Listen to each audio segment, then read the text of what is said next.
Hello, welcome back to Leith Central. As I left you in the last update, I've been down the model shop and we've got a bag of stuff for continuing work on Leith Central. So, in this update I'm going to look at getting the platforms complete and ready for ballasting the whole of the track, and to that end, first thing I bought from the model shop is 3 more packs of these platform edgings. I'm hoping that'll be enough. I might need 1 more pack. So that's the first thing it's got. They'll have the tabs cut off the bottom, the facing stone put on, painted up, and then fitted to the platform edges. And that's once I've got the cardboard top finished on platform 2 and 3, which will be the first job we'll do on this update. I also, to that end, got some more PVA for doing some more ballasting. So I'll get on some more of that, which brings me to the next thing in the bag, which is 2 more bags of ballast. I'm using the Pico Seam ballast on Leith Central. This is the clean ballast. I use the weathered ballast in the buffer ends and along platform 5, but I'm going to use slightly cleaner ballast for the rest of the layout, and then I'm going to weather it down using like sleeper grime and things like that. Probably using a pipette method, which I'm working on, just testing it out at the moment. I also got some plastrut ready to start on the overall roofs support walls. There's 3 different types there which I'll need for doing that. I'm currently doing some drawings ready for putting them together in 25cm sections, so I've got enough there that I can do the first 25cm section and just test all my theories and everything are correct on that. So I'll be getting on with that when I get bored in between the ballasting. And also, just the last 2 things is I got another pot of grey acrylic for painting the platform tops, so I can get some more of that done. And also the surface mounted point motor, which I'm going to fit to the end of platform 4 and 5, which I'll also feature in this update. So plenty to do, so I'll crack on and make a start, and I hope you enjoy the update.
Okay, so while the first set of edging dries, I've just started marking up some of the frontage sheets. I glue these on once the platform sides are all stuck together in full length.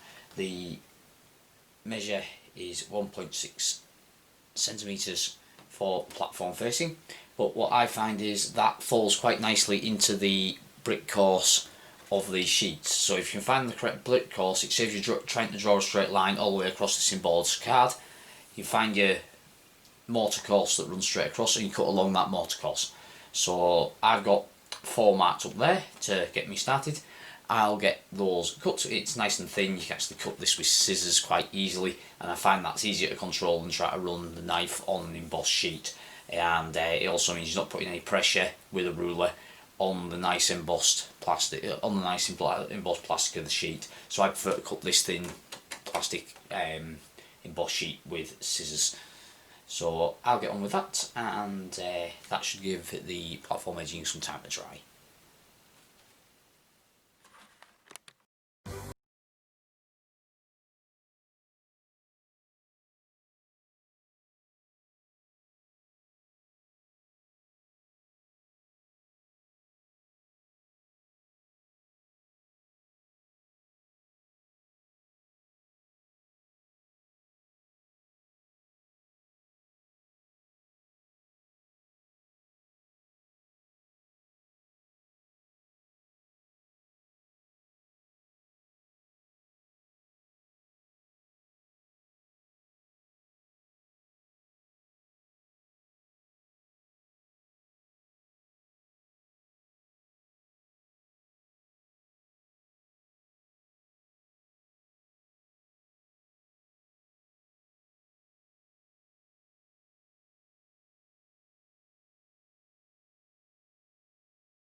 Okay, so that's the main structure of the platform built, and what I'm looking at doing now, I've marked on the card top here where the point motor for this point here sits. As you can see, coming up from that sleeper there, I'll just add about 5mm onto there. Next job will be to transfer, once this all dries, is to transfer these marks onto the platform, as well as the height up for cutting out the point motor as did on it, and I'll Dremel that out. The reason I wait till I've got all the fascias and stuff on, you may say that's a waste of material, but it's actually to make sure that the whole thing is solid and rigid and I've got the hole in the correct place, hence why I've got the fascias put on before I do this. It does fall across the join in the cement thing, but once these are painted, those joins don't really show. That's just a bit damp still, and as you can see there, now I've brought it down, is where the point motor will sit, and that'll sit in as it does in platform 1.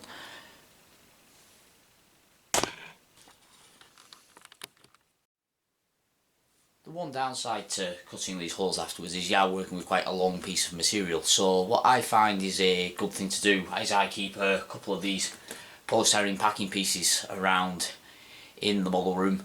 That way, if I am working on a large piece, I can set it up and put the piece onto the polystyrene so I'm not going to damage anything else, and I can do my cutting there. So this is just a polystyrene length that you get out of sort of like any form of big packing, whether you're on the TV or something like that. It's always worth keeping a couple of pieces of this around. Of course, this is the material I also use for my platforms as well. And as you can may have seen in the background, I've got some quite large sheets there, which I've got an idea that I might cover in a later update that will move on and do something with them. But I'll get on with cutting this slot out for the point motor of platform 2.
Okay, so all the fascias are fitted, the platform's been test fitted, and I've pushed it up against the side of the platform and test run a Mark II past it.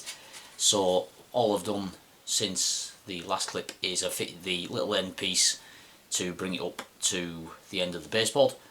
The piece actually cut perfectly in half, so I have enough to do both sides of platforms 2 and 3, so I don't have to buy any more of these edgings for this board. When I move on to board number 2, because there has been a slight change of design, I will need some more, but this is now ready for painting. I've shown the process of how I paint my platforms before with the retaining walls in a couple of videos earlier. I'll put a link in the description to that. But my base coat for my Edinburgh stone is I use this paint here from this company. I picked this up from a local model shop in Edinburgh called Wonderland Models, but you can also find them online. There's I'll put a link to the website in the description. This is XA1032, which is Desert Pink Gulf. Yes, I use desert sand as the base for my brickwork, and then I lighten that up with the Rail Match weathered stone. That goes in as the mortar and lightening the brickwork up, and then I weather it down with Sleeper Grime and shades of grey and black. So I'll get on with painting this. I won't show you the process again because, as I say, it's back there on that retaining wall foot video if you want to go and check that out. So I'll get on with painting up this platform edge. The only difference between this process and the retaining wall is I actually paint the platform edges white. I actually paint the coping stones white. I don't prime that, I just paint on the white acrylic as it is, with some of the splatter from below and stuff, and the actual colour of the plastic. It does dull down the white, especially like I just do one coat of that and it dulls it down, and then once I put full weathering into the platforms afterwards, that will alter the shades there and everything. I'm quite happy with how that looks, as you've probably seen on platform 1, 4 and 5 already on the layout. So I'll get on with painting this, and I'll join you once I've got that ready for fitting to the platform. Okay, so I've cracked on and followed the same process with the platform 3 side of the platform and tested it for clearances. It's a bit tight on the crossover, might have to sand some of the edge off there once I get it wired up and running some locals through, but that can be dealt with at a later date. I'm now in a position where I just need to let this side dry in place, and then I can get a top piece cut and painted and some edging stones put on it. So I'll get that piece cut and I'll show you that going on, and that basically completes as far as I can with the platform building process on Leith Central, until I'm aiming to infill the platform tops as you like between the capping stones with the same idea as I'm using on the road surfaces, just so it's basically so it's a textured effect. But what I'm going to do is, once all the plastics in place, is I'm going to mark up positions for like towers and lights and the like and such like. I'm going to be leaving a piece at this end without the plastic due to the fact of the bridge over the baseboard joint, which will probably be my next order and next major project after I've got some more ballast down on this section of the layout, getting that bridge built so I know where to take the edgings to at this end of the layout will be the next project. So I'll be ordering them from KT Laser. I think is KT or KS Laser where I'm planning on ordering them from, and when the bridges arrive I'll do a build on them and I'll get you a link for them. So that's the edges of platform 2 and 3 in. I'll get on now with cutting a piece of the top. Okay, so that's the platform tops now cut from this 1mm plastic card. That's just the standard 1mm A3 sheets that I get delivered on a regular basis because I go through quite a lot of it, and then they just sit on the eyes of the platform edgings, and I'll just now glue them down, and then we can get to facing them up ready for putting edging stones on, which involves putting some grey paint down onto them. So I'll crack on with that now.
So that's the platform top now glued in place and given a coat of grey. I use a small brush and brush paint this part of the process rather than spraying them beforehand. That way I get sort of an uneven surface. That way if the scatter does miss anywhere, it is still uneven. It does still look like it's a laid concrete surface rather than just being the smooth effects you get from just coats of sprayed paint. So that's why I do that with the brush. So that's now got to dry before I fit the edging stones along the edge. So I'll leave that to dry now and we'll come back when we get the edging stones put on. Okay, so that's the paint on platforms 2 and 3 now dry. So we'll get on with fitting the platform edges. So behind the actual platform edging faces, I use the Pico ones. I fit these Metcalf paving slabs just to form the platform edges. So I'll get on with fitting some more of those as they are already fitted along the edge of platform 1 here, and I've made the start on platform 2 and 3 as well. So I'll get some more of them fitted and we'll get a bit further on with completing this platform.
So now, as you can see, with those edging stones fitted, it is beginning to look the part. Just need to put some platform details and the actual coating on the platform.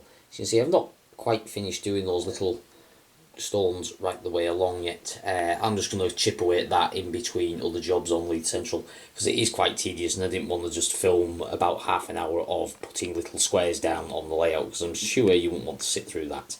So I'll plug away with that and we'll have a look at what else has progressed on Leith Central.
So that's the point motor for platform 4 and 5 fitted, and this will be hidden somewhat from view by the bridge that's going to go across the end of this board that I've mentioned earlier on in the update. So that's now fitted.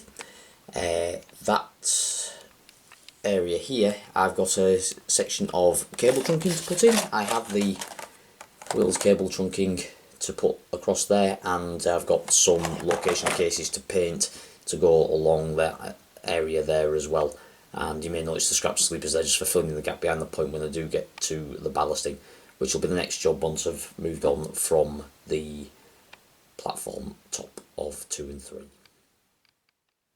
Another little kit I've finished over the past month has been this Alvis Stalwart, which I've just got the transfers fitted to that. I've had it painted up for a while, and that's just for eventually when I do get round to buying wall wells, that'll be one of the things that goes on top. You can see I've got another one there behind that still needs the transfers fitted. So those two will be progressing slowly but surely in between other things. Okay, so as you can see, I mentioned earlier in the update that I had ordered the bridges for this end of the board here. The bridges are these ones from KS Laser Designs. The code there KS44-04-02.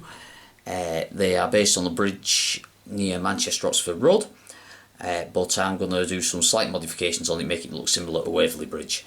So the next area of focus in the next update will be on this area over here next to this set points, basically from the turbot wagons to the end of the baseboard, building up the first bridge which will go over these two tracks here from against the back scene. So I'll be fitting the back scene on this section here, just a piece of wood, and then building the bridge footing, and then I'm going to fill this area in here with a lifted up area and then a sloped retaining wall coming down to meet the end of the station retaining wall to fill this corner here. So this area here is going to be my focus for ballasting, detailing, and to build up this corner scene here. The idea is I'm going to have a slight earthed bank here with a couple of trees on it and stuff like that to add some greenery to this board, because there isn't much. It's very concrete jungle on this board, so to have that little area of green I thought would be nice. So that's where I'll be focusing on the next update, but this is a good point to leave you for this update. So hope you've enjoyed it, and remember to like, share and subscribe, and go and check out some of the other videos on the channel, and I'll get back to you when I get to work on this area here, which will be the subject of the next update sometime, maybe the end of this month, early April, before the the annual trip to Germany, if certain viruses allow. So there's more to come on the channel, and until then, I hope you enjoy your modelling. See you soon. Cheers.